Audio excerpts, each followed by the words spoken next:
Welcome back to our channel. In today's tutorial, I'm going to teach you how to add admins to your Facebook page. Let's dive into our Facebook. You open your Facebook, but the page that you wanted to add admin to must be your a new profile, a new page that you create, not your own personal page. So let's go to the page that we created. For example, now this Alec Lazarus. Now I'm going to switch on it, and I wanted to use an admin to manage my Facebook for me. Just come here, then you click on this your provide menu. There's a provide picture here. Click on it here, and you see your settings menu button.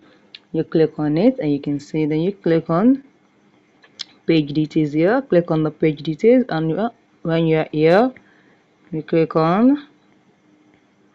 Okay, sorry, you click on the page setup, not page details. Note that you click on the page setup here, and this is it. Now click on your page access, and after this is it.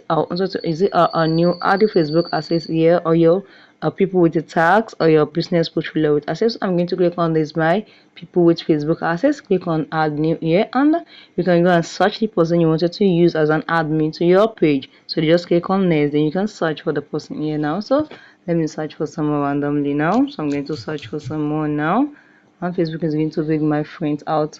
Alright, this is it now. So I'm going to use this person as my page admin now. Just click on it here now. So now, what are things that you want the admin to have access to? Is it allow this person to also have full control of your page, including removing you or deleting this page? So if you want to give the person access to everything on your page, just click on this, give access, then click on give access. And this is it for your security. You have to enter your Facebook profile password. Once you put your profile password here, just click on confirm, and you have automatically put someone and the name as your admin of your Facebook. He or she will be able to manage your Facebook for you. You have give a full access control to the person. So if you found this video helpful, click the like button, share, and make sure you comment under it if you do not understand anything of the video. Thank you guys.